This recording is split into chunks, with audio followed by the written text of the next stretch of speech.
डोंबिवली पूर्वेकडील फडके रोडवर रस्त्याच्या कडेला व्यापाऱ्यांनी लावलेल्या लोखंडी पायऱ्याने नागरिकांना त्रास होत होता। यावर लक्ष देत पालिकेचा प्रभाग क्षेत्र सहाय्यक आयुक्त हेमा मुंबलकर यांनी पथक प्रमुख मणी व कर्मचारी यांना बरोबर घेऊन पोलीस बंदोबस्तात कारवाई केली।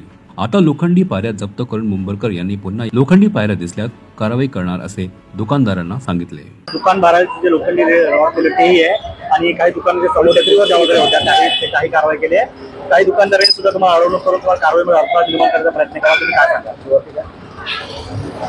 माननीय आयुक्त महोदय यांचे निर्देश कायम निर्देश आहेत की जे अतिक्रमण करतात किंवा जे फेरीवाले रोडवर येत आहेत तर त्यांना सातत्याने त्यांच्यावर कारवाई करणे अपेक्षित आहे आणि त्यानुसार फडके रोड हे आपला स्टेशन रोड इथे सातत्याने आपल्या फेरीवाल्यांची कारवाई होते आणि 150 मीटरनुसार ते फेरीवाल्यांना मी बसवलं सुद्धा होतं। परंतु आता काही फेरीवाले ते जे दुकानवाले आहेत त्यांच्या ज्या जाळ्या आहेत त्या जाळ्या अडवून त्या जाळ्याचा सहारा घेऊन काहीतरी तिथे आणखीन जास्त प्रकारात माल ठेवायला सुरुवात केली। तर ते आज मी प्रत्यक्ष पाहणी केली पुन्हा की बाबा हे माल खरोखर त्यांनी आता त्या जाळ्यांचा सहारा घेतलेला आहे म्हणून आज सगळ्या जाळ्या काढण्यात आलेल्या आहेत आणि फेरीवाल्यांवर आपल्या नेहमीप्रमाणे सातत्याने ही कारवाई चालू आहे आणि त्याप्रमाणे कारवाई करत आहोत। दुकानदारांनी काही फुटपाथ अतिक्रमण केलेले आहे त्यांच्याकडे कारवाई केली का? हा, आता दुकानदार ते अतिक्रमण करतातच त्याप्रमाणे त्यांचं म्हणणं असं आहे की आम्ही फुटपाथवर नाही लावलेलं आहे, फुटपाथच्या आतमध्ये आहे, सोसायटीने जागा दिलेली आहे। परंतु आता हे गरीब लोक सांगतात आमच्यावर कारवाई करतात तर या श्रीमंतावर का नाही कारवाई? मग त्या उद्देशाने मी आज यांनाही तो धडा शिकवलाय की बाबा हे तुमचं सामान बाहेर येणार नाही, गाळ्याच्या बाहेर तुमचा गाळा आहे, अधिकृत गाळा आहे तर तुमचं सगळं सामान गाळ्यामध्येच राहिलं पाहिजे, गाळ्याच्या बाहेर आलं नाही पाहिजे असंही मी त्यांना सक्त सूचना दिलेल्या आहेत। धन्यवाद। सुरेश गद्रे बंधू आहे, आमचं दुकान इथेच आहे। आज उंबरकर मॅडम आल्या होत्या आणि म्हणजे दुपारच्या वेळेला कारवाई सुरू होती महापालिकेची। पण जाळ्यांच्या बाबतीत थोडा संवेदनशील विषय असा आहे की यायला आमच्या कस्टमरना देखील जागा शिल्लक राहत नाही आणि सकाळी 6 वाजल्यापासून इथे मोटरसायकल आणि 2 व्हीलरचं पार्किंग खूप झालेलं असतं। निवजेपासून लोक इथे गाड्या लावतात त्यामुळे त्यांच्यावर आमचा कंट्रोल असू शकत नाही। तर जाळी लावली तर निदान येणाऱ्या कस्टमरला आत यायला तरी वाट राहील एवढीच आम्ही छोटी जाळी लावलेली आहे।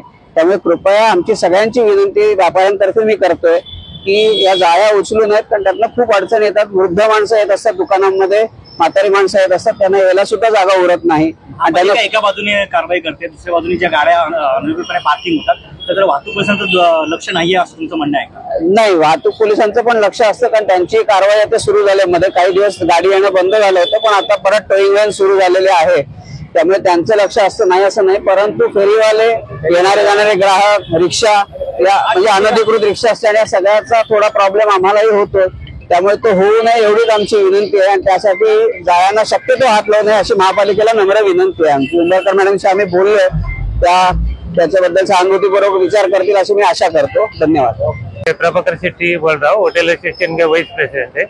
आज जो कार्रवाई हो रहा है मैडम ने आके वो सब जाली ये लोग सब उठा रहे वो मैडम से हम रिक्वेस्ट कर रहा हूँ। हमारा इधर होटल है और बाजू में सब दुकान वाला है। हम लोग ने रिक्वेस्ट किया मैडम को, हमारा जो हम लोग ने जाली डाला है इसके लिए वो पब्लिक को आने जाने के लिए थोड़ा इधर नहीं तो गाड़ी पूरा सुबह लगा के इधर पूरा रास्ता बंद कर दे। थोड़ा इसके लिए जाली डाला है कि पब्लिक को आने जाने के लिए थोड़ा तकलीफ होता है इसके लिए। और पैरी वाला भी सब थोड़ा बैठ जाते हैं, एकदम जाली नहीं डालेगा ना वो एकदम आगे बैठ इधर जाने आने का रास्ता बंद करते हैं। इसके लिए मैं रिक्वेस्ट करता हूँ मैडम से आप जरा जाली मत उठाइए, ऐसा इतना रिक्वेस्ट है। CEN न्यूज देश प्रदेश की ताजा तरीन खबरों के लिए CEN न्यूज को सब्सक्राइब करें और रहें पल पल की खबर से हर पल बाखबर।